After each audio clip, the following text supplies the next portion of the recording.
harness right here, and I'm going to explain that and a bit of a series of things actually with this video. So I'm going to go ahead and start this video. What is up, everyone? Welcome back to the channel. And behind me, it is actually sunny and it is cold. It is miserable to make videos because of this weather and the wonderful tent job that I pulled. Behind me, as I've talked about in the past for this car, the tent was actually on the car when I got it. So this tent is 10 years plus probably. I'm not sure. And I think back in like early December decided to pull the tent off. I've already got a quote. Once I get all this stuff situated with the car, I'm still working on that to get the heater core and starter done and everything like that. Getting all that done, we're gonna take the car. We're gonna put a new dash in it, or a good dash, good condition dash, and get this car tinted and then painted. So in today's video, the beginning of this video, I showed the little harness. We're gonna talk about kind of, so I saw the Cat Williams video, and he basically just went off on everybody, kind of like exposing people in the comedy world, I guess.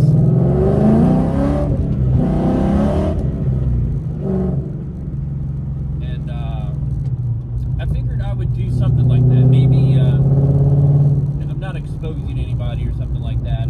I'm just actually talking about lessons that I've gone through with this car, because this car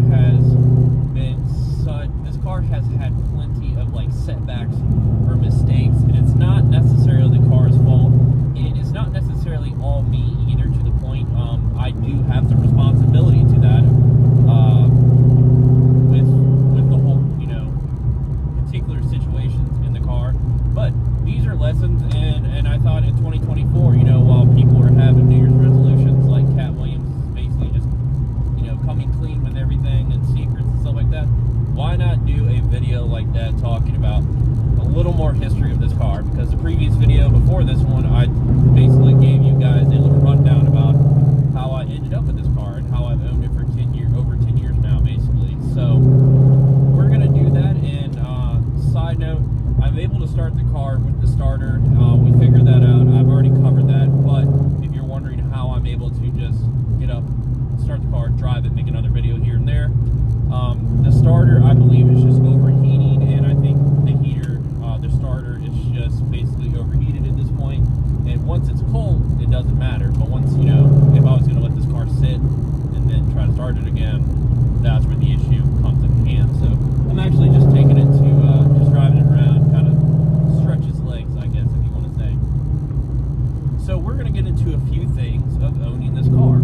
And when you own, like, a Mustang or a project car, any type of, like, basically build, you're going to come across stuff that there's always an issue or problems.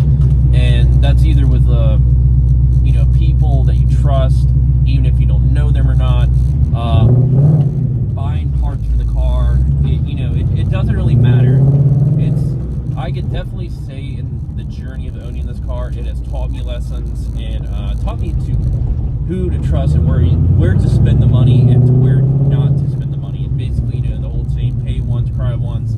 Don't buy cheap parts, because you're just going to end up replacing it a year later, and you're going to spend the money on the better part, and you should have already done that, because you wouldn't be in this situation again and spending more money again, and you could have saved money. So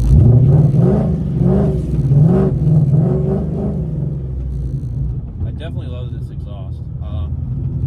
Definitely I'm going to probably get that MBRP exhaust too, but we're going to keep the Morla. And the reason I'm switching is because just when we did, this kind of actually leads into, let's lead into the first story real quick with that. So this video, I'm not going to try to make super long. We'll talk about the first part of when I showed that wiring harness. I'm going to let the car run, I guess, to warm up a little bit. So when I first did this swap, there is that huge glare. So I'm going to try to get this little shadow. There you go. That seems a little better. When I first did this swap, the transmission went on it. So this car came with a T45, and then the motor already had over 260,000 miles on it, and before the transmission went, I believe it was the shift fork that went. It was just a lot of miles. It had already blown a spark plug, so the 4.6s are tremendously known for that, and I think the 5.4s as well, or something with those spark plugs. I just know Ford had to make a special tool for that instead of addressing the issue some other way. So going into that, not necessarily on the guy's fault. I feel like the person that did the whole swap, I didn't know much about swapping cars and all that good stuff and everything, so I had to pay somebody to do it. And going through that, I had ordered all the stuff that I needed. Coyote swaps were, being done, but they weren't like an LS swap at that point. So 2016, LMR did their Coyote swap, I believe, with the Gen 1. I believe it was a Gen 1, the orange or red Cobra, the 97 Cobra. When LMR did the swap and everything, they were coming out with all, like, UPR started coming out with stuff, Power by the Hour, definitely getting into the Coyote game at that point. So I had bought a Gen 2 crate motor from Ford. And the harness that I just showed was the Ford ECU harness that came with the car. So there was just a lot of issues in the fuel system and stuff like that. And looking back at it now, if I were to sit down and look at it, I would know exactly where a lot of this stuff goes. Even Mike has put this car together so many times. If I would have known him at that point, because I met him maybe that summer after, or more or less kind of like the summer, fall, a few months after actually having this entire car swapped. So if I would have known him, I would have been in a lot better situation. So the guy that we had do this, or that I had do this, he knew how to do, certain things, like, rear ends or something like that. He worked on cars before, so I went through word of mouth, like, person that, oh, this is my friend, and he knows what he's doing, and he's done tons of this stuff. He had a lot of questions to where it was the Lethal Performance return style fuel system, and I had to keep calling like Lethal Performance, getting them on the phone for like tech help, like what fitting is this basically, where does this go, and it came with instructions, and there was instructions online too, like a PDF little file or something. You would look at it, and I had a lot of questions myself to about the confidence, like, this guy could do it, but we were already in the midst of it. Some of the stuff, he did correctly. Obviously, the car ran, so. But at that point, I feel like the guy just got, like, overly frustrated, almost kind of, like, tired to the point, like, because the car was there maybe 4 or 5 months, and it was basically at that point, I wasn't making the money I am now to be able to just buy these parts, have the car done quicker. Back then, it was just, continuously buy the parts, and then when I get paid again, do that again, buy some more parts, and then have it finished. So it's basically almost like not rushing, but kind of at the end point, it was just kind of like, get this car, get everything in the car and get it out of here.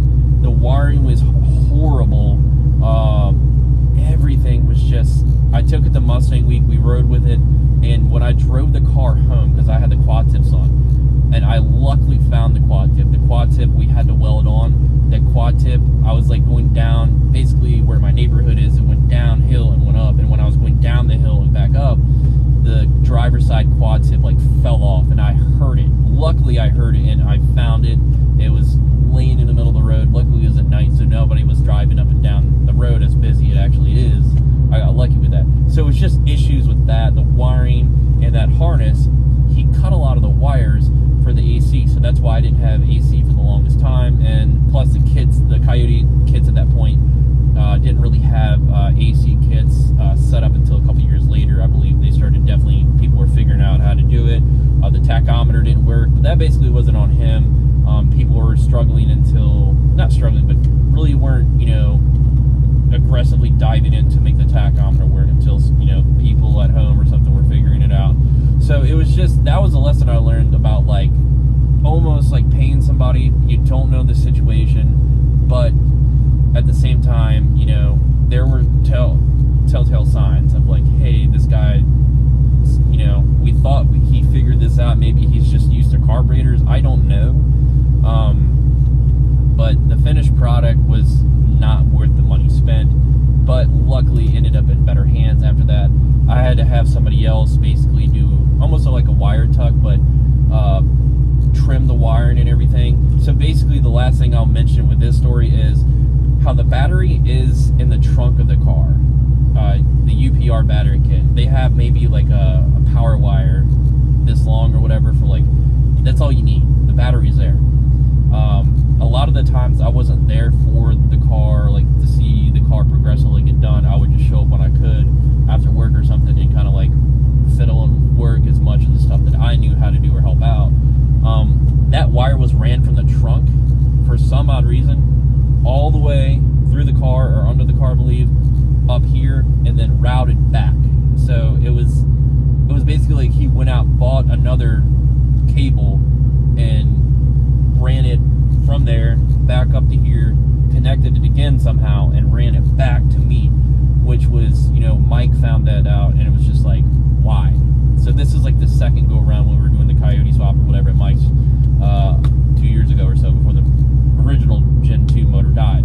So it was just stuff like that, and he cut, like I said, he cut the wire, like majority of the wires on this harness, and that it didn't have to be cut. It could have just been like tied away, tied off somewhere, and it was just a mess. And then after we did the first clutch job on this car, Mike and I, and then the second time, he basically just kind of treated the car as his own and made everything a lot cleaner, if we're to say.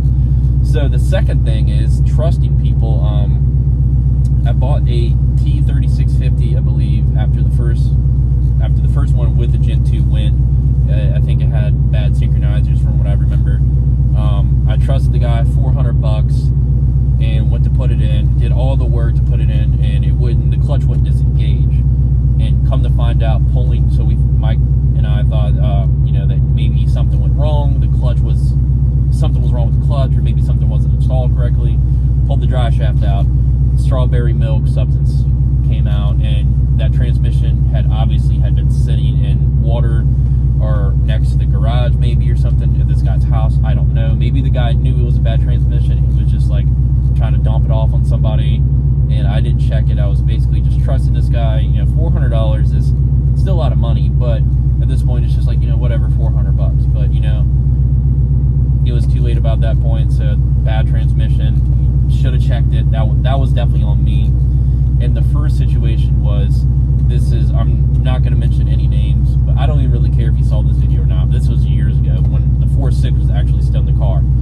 This car had paint issues, and that's just something that the Ford Mustangs had. The new edge color silver, the roof was peeling, and I think like the fender and the rear panel, I believe. So a friend of mine that I knew, he knew somebody that painted cars, and this guy was actually good at painting cars. It was just, he took a lot of shortcuts, and he had other people that he knew go to this guy, like his other friends went to this guy, and they started to find out like he was just basically not prepping the paint on a bumper or something. He would just clean over it, and you could see the dirt in the paint, and this guy was just getting paid to do that. And at some point, kind of when Mike was painting this car, he noticed like the roof wasn't peeled or anything, it was just painted over. That was it. And I was paying this guy decently good money to paint the car, and this was like way before the Coyote swap, and when I didn't even really have money to do much. I was just, when you get your first car like that, like a first V8 or something, you want to mod it, like you want to fix everything on it, you want to make it look good, that was kind of the situation that I went through with that. And I had bought a Cobra bumper, an 0304 Cobra front bumper from American Muscle, and was gonna have it painted. And I think he started like seeing a girlfriend or something like that, and I guess he got engaged to or something and needed money to pay for the engagement. And we basically like had talked, and he was like, yeah, I'll paint your bumper, I'll get everything situated, buy the paint. I bought the paint, or I gave him the money to buy the paint, but he was like, can you give majority of it to me up front? So I did that, and we kept, I was like, a couple weekends went by, and I was like, hey, I'd like to get the car painted, I'd like to have the bumper basically on the car. And you figure a bumper doesn't really take that long, and the bumper is already, just prep it and prime it and boom, paint it done. And I thought he already had everything, so it was weird, and I kept hitting him up and like, hey, and then he finally came out and said, sorry, I spent the money on I guess the engagement ring. He just basically came out and said, sorry, I spent your money, I don't have the money to buy the paint. But I had basically given him 80% of the money for the work and paint. So basically, so to this day, I never got the money back. I've never received the money back. Never went after him for it, like court or something. I was just like, this is like maybe $300 or $400. Again, you know, at the time, a lot of money, and today, you know, it's whatever. So maybe interest. I don't know what that would be today, but this was like 2014. Anyways, I had seen my bumper. I believe it was the same bumper from. I don't like have full proof, but it was just weird how it lined up. I was on like Craigslist when Craigslist was still popping or whatever.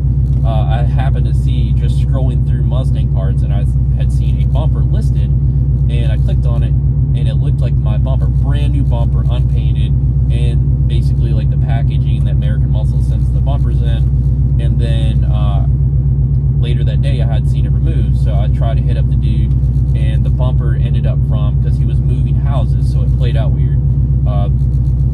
He was like, oh, the bumper's still at my house, blah blah blah, in the garage, and it wasn't there when I went by to see if it was.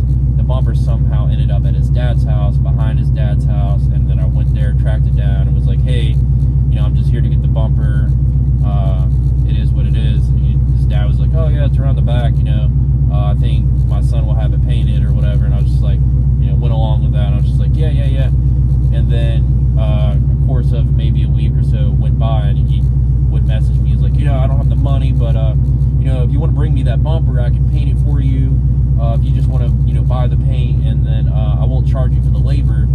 And I was just like, the lesson to be learned from there is just, you know, somebody like screwed you over once, and they try to keep coming, like, you know, make you feel guilty or gaslighting you or whatever because they need the money or whatever. I was like, no, dude, like, what's the point? Like, you already wasted the money, and I'm not going to get it back. Why would I trust you to paint the bumper? So, to sum up this kind of long video, as like Cat Williams exposed people in that video, like the one he did the interview with Shay. It's definitely a good video if you haven't checked it out. I can see like a lot of people just coming clean in 2024, just like telling these like secrets and stuff like that have happened to them in life. And the point of my video is basically kind of do that, but stuff that has happened to me over the course of time with this car, even if it was my fault or wasn't, trusting people. If you're getting into the car game or just a car build, definitely, you know, do your vetting.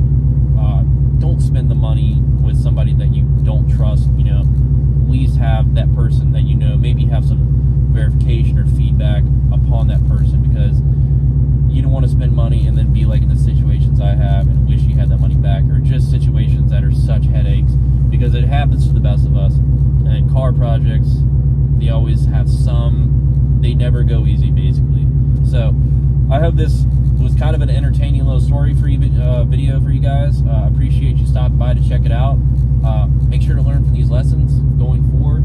And yeah, that's going to do it for this video, guys. I just wanted to do a little cool, fun story thing, vlog in the car. And I will catch you guys in the next video. It might be a 4Runner video. It might be a Mustang video. I am not sure yet. Lining up to do some videos for the original owner of this car. He has I think a GT500 and some stuff for the 4Runner. We have parts, just have to have the time to put them on and all that good stuff. And then getting this car situated, ready, and sent off to get painted and boosted from there. So that's going to do it for this video, guys. As I said, I will catch you guys later. Appreciate every single one of you stopping by. Make sure to give this video a thumbs up. Subscribe to the channel for future content.